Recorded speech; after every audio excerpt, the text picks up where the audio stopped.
have not yet already, please press the like button, subscribe, share, comment.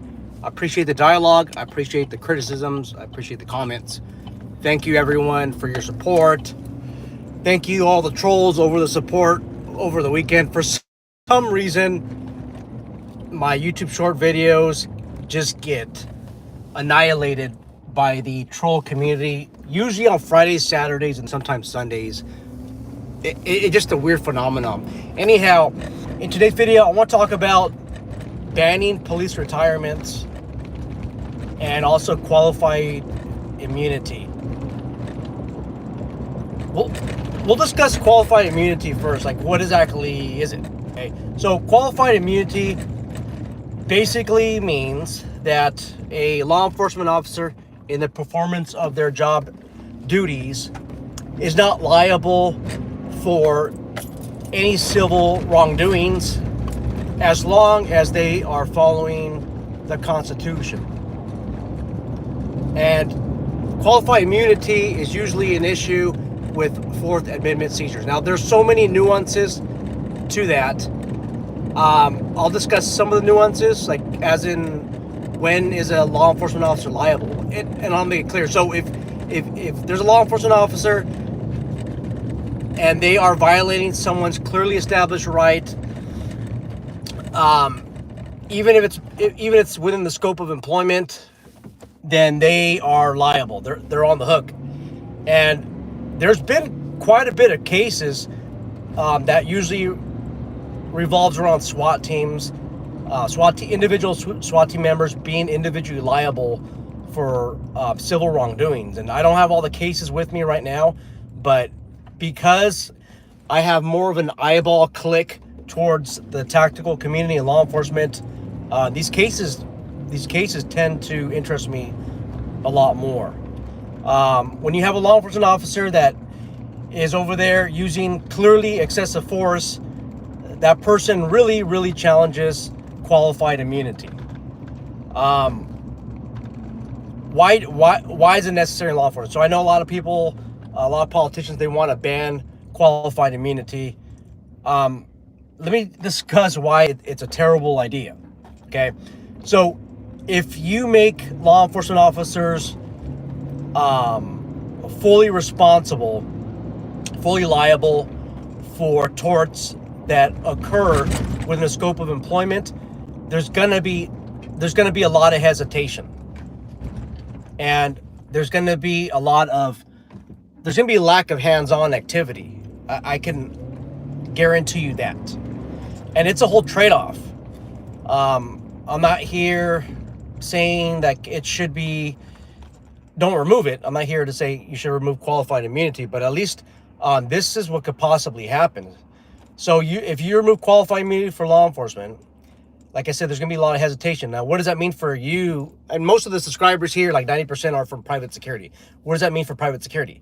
Well, when you call in the shoplifter and they're fleeing the scene, there's gonna be more brakes on that vehicle. They're gonna be using their brakes a lot more. The response time is going to diminish. And when there's a circumstance such as, hey, let me go hands-on, it'll probably be hands-off. Because every time a law enforcement officer touches somebody, seizes somebody, it's a Fourth Amendment issue, and you have qualified immunity at stake. I totally understand the need to remove qualified immunity, and there are cases, quite a bit of cases out there where qualified immunity was not granted for law enforcement for violating their rights. But you have to do cost-benefit analysis. If I take away qualified immunity, what is the response from law enforcement? And guys, I don't think that doing social experiments on law enforcement is the way to go. I've been in security and law enforcement in California for the last 2 decades, and I see that the legislator likes to experiment. They like to see what happens if. A perfect example is there was a diminishment in the shoplifting law. If you if you enter a store with intent to steal, you're technically entering a structure with intent to steal, which is a 459 in California. That is considered a burglary. It's a burglary charge. So you charge them with a felony. And basically, if somebody entered a store, they stole a bunch of goods, you did a search incident to arrest, or they just told you that I have nothing in my bank account, yet I walked out with all these items. A little bit more facts, and you have a 459 PC charge, which again is a felony. They removed that and they turned 459 into 459.5 shoplifting, which kind of makes sense. It kind of makes sense. It just didn't seem like your shoplifting incident involved the elements of common law burglary. Sometimes, honestly, guys, it just didn't make sense to charge them that way, so that they came up with that. Also, with the drug laws, and I have huge conflict in that too. They in a way, they kind of legalize drugs, right? And I'm talking about your Schedule 1 narcotics, heroin, fentanyl, methamphetamine. Those all used to be felonies. About 8-9 years ago, they're all misdemeanors. They turned into misdemeanors. So what that involve is less people going to jail. There used to be something called 11550 in California. It's called, well, it still is there. It's basically against the law to be under the influence of a controlled substance. You used to have to do, I think it's like 30 days in county jail. But that kept you clean, right? Assuming you couldn't get narcotics in jail, in which you can. But it's a lot more difficult, a lot more expensive. But it kept them off the streets, and some people needed that, right? I would say the streets were a lot safer, and unfortunately jails and prisons were more crowded. But what we did in California is we did a whole social experiment on legalizing drugs. And again, I have my own preferences on that, but that's what we do in California is we do social experiments. So with all the shoplifting violations, we basically, it was like we almost decriminalized shoplifting, right? And then if you look in areas in California, like Los Angeles, San Francisco, even Portland, I believe they decriminalized shoplifting. I don't know. I don't live in Portland or Oregon. In New York, they decriminalized, and it's a social experiment that went terribly wrong. Let me just go through the comments real quick, make sure I don't forget anybody, or I don't forget any questions. Mr. Fusion's here. Mr. Fusion, answer your first question. It's no.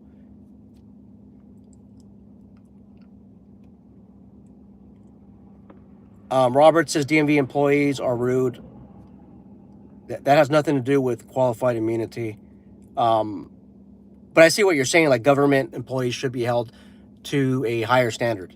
He also says, I feel like we should have more limits to qualified immunity. At the minimum, we have to make the process of complaining about an abuse of an officer more transparent and open to the public. That has nothing to do with qualified immunity. Yes, government needs to be transparent. Brett says good morning, and Professional Security Journal has the eyes. Thank you, Mike, for moderating this channel. Yeah, guys, I explained what qualified immunity is. There's always a misconception on what it is. And it's not just the court process that keeps law enforcement in check. It's also the internal checks and balances. There's something called an internal affairs process. There's criminal litigation. Qualified immunity does not absolve you from criminal liability. It's civil liability.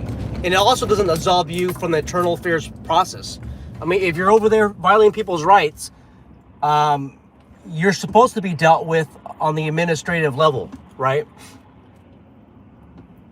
Now, there's some debate on whether that's happening or not. I will tell you that police need to obviously work on it, right? But I will also tell you that over 20 years, the last 20 years or so, And it's relevant because I've been around for that long in the profession, right? It seems like there's been some improvement. You got body cameras, right? Body cameras in states like California.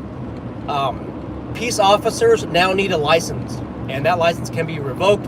If the license is revoked or suspended, you cannot go to another law enforcement agency and work there. They change it all up. It's kind of like, I think Florida has similar rules. Okay, next topic is retirement. Okay. Again, I've been around for a long time. Yes, I vote usually conservative. Actually, I vote conservative almost all the time. That doesn't mean that I vouch for Arnold Schwarzenegger, the Terminator, the Governator, when he was a governor in California. And it really phases me on how he's saying all of these anti-Trump remarks, like he, in such a way, like he was the best governor. Like, I don't agree with everything that Trump does, but this guy, Schwarzenegger, it just seems like he walked on water when it was his time, decades ago, right? And I remember what he did. He basically changed around the California public employee retirement system so that it extended law enforcement retirement age. Instead of retiring at age 50, he pushed it all the way to 57. You guys want a 57-year-old or 56-year-old patrolling the streets? Now, I would say yes, because with that age comes tons of wisdom, and tons of mistakes have been made, and hopefully they learn from it. But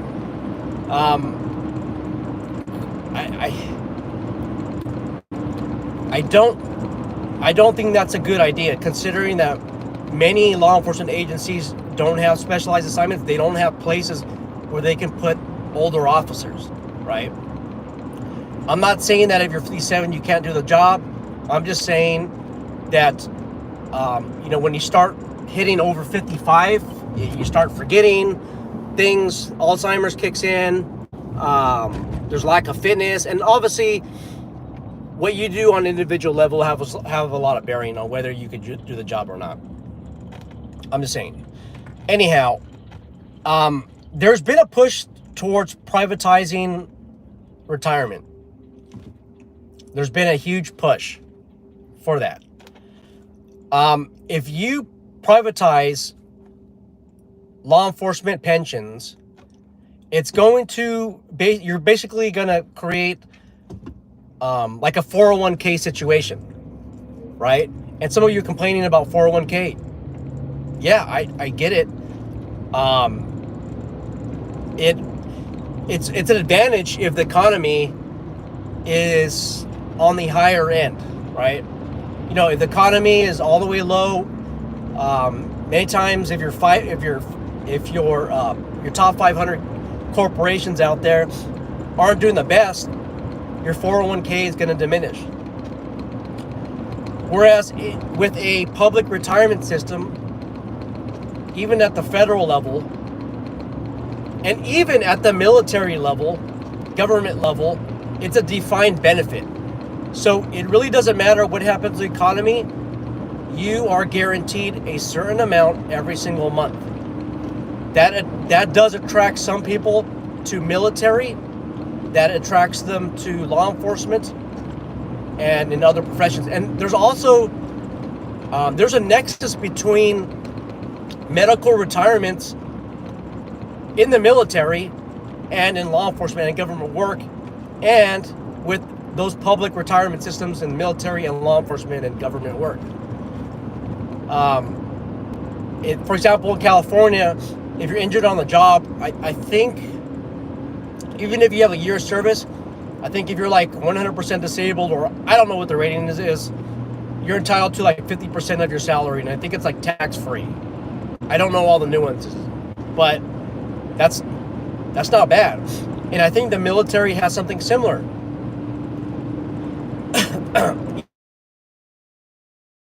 Like 2 years on the job or 1 year on the job, and then you get like a significant rating. I think you could come back with a a defined benefit every single month. Now, I don't know what the numbers are, right? If you take that away, you take away the incentive for government work, particularly law enforcement. Okay? Now, let me tell you about law enforcement. It's not like private sector where you can just work wherever you want. If you are a law enforcement officer, I do know for a fact in California, you cannot own, I think, a restaurant where they serve alcohol.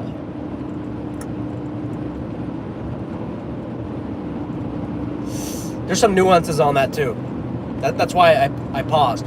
But look, you also can't say, no, I don't want to come in. So if the watch commander, the captain, the sergeant calls you and tells you, hey, I need you to come in at 4 o'clock p.m., you don't have really an option of saying no. I mean, obviously, you just don't answer, right?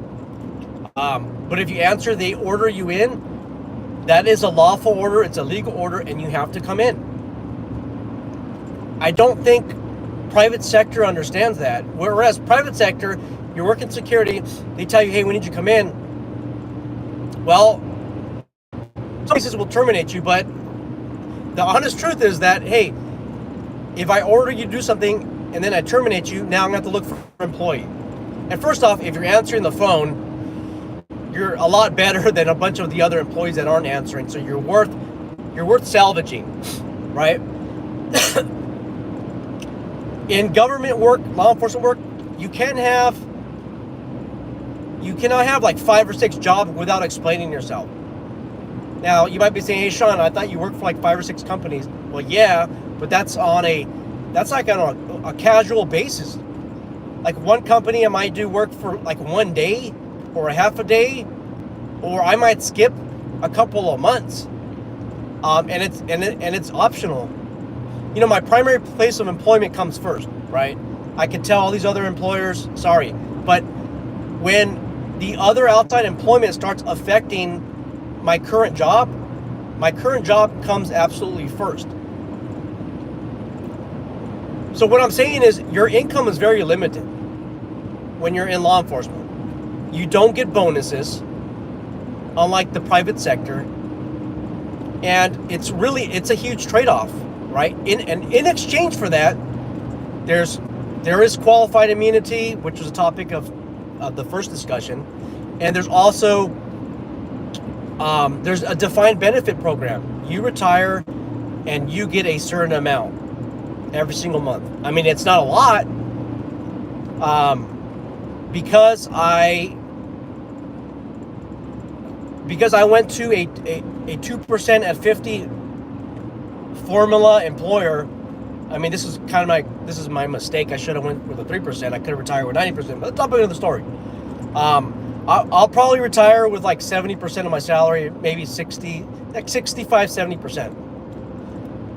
That's not too bad. That's significantly more than Social Security, and I get to start collecting at age 50, right? And that's a whole trade-off. I can't go around working because I do have a private investigator license. I can't go around working criminal defense cases because that's a conflict of interest. Now, if I did, I would probably be making like, I don't know, $80, $100 an hour, whatever the limits are right now, or whatever the wages are right now. But there's so much other things that I can be doing. But law enforcement employers come first, and there's that huge trade-off. What I'm also saying is law enforcement is not going to be as attractive. Like, why? So first off, why do people sign up to be law enforcement? Well, for me, it was to really make a difference out there and to get into something that is exciting. Now, what kind of job can you take where you can chase somebody at 100 miles per hour? You get to follow them, chase them in a police car with lights and sirens. They get out. You get into a foot pursuit. You get to climb over fences and run after them. I mean, it sounds exciting for the twisted 10% of you, but for me, I think I'm kind of past that point. I mean, I still get the adrenaline rush, but I'd rather not chase somebody at 100 miles per hour. You know, maybe 50 miles an hour, 60 miles an hour, and you know, for me, I don't want to be running after people. It's, I don't want to say it's kind of old for me, but you know, I've seen a lot. I've done a lot. I can't say that I've done everything, but I'm saying I had my experiences, right? So now what keeps me in the job is, number one is my employer allows me to basically steer my own ship, right? I have a ship full of goodies, which usually involve training, firearms, CQB related training, active attack training, and I'm steering this ship, I think, in a pretty decent direction. Whereas I'm starting to train people to take over my job, and a lot of employers don't let you take the full handle of the wheel. So that's one of the reasons why I'm sticking around, right? And I truly think that I can still make a difference out there. On another note, I get a defined benefit when I retire. It's not like, hey, I might get 300 this month or I might get 5,000 this month. It's, hey, I'm going to get a set amount. It's going to be more than Social Security. And then I get like 15 years of medical insurance paid. PPO, right? This is your private preferred network. Not a lot of companies offer that, guys. It's usually 401k. Okay, so these are the benefits of being law enforcement.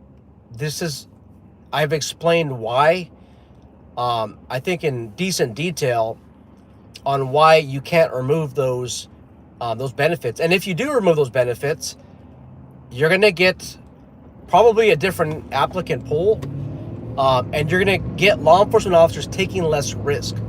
And I know that you might be saying, hey, Sean, like, what do you mean less risk? We don't want them to take any risk. No, the answer is you want a law enforcement officer to take risk. Now, it has to be calculated risk. So, for example, you know, you're at your house or your apartment and somebody steals your brand new pair of shoes. First off, I don't know why you left it out. And then they catch the person with it, right? Now, notice I just said catch. What if I told you that they saw them and they just let them go? I'm sure that happens like everywhere around the world, but there's a difference. The officer that has has more at stake is less likely to take that risk. Actually, he should be less likely to take the risk, right? Is it really worth it? Okay. All right, guys, so that's all I got. I'm looking forward to your comment, your dialogue. If you guys want me to make a video on anything else, let me know. Let me know. Take care, guys.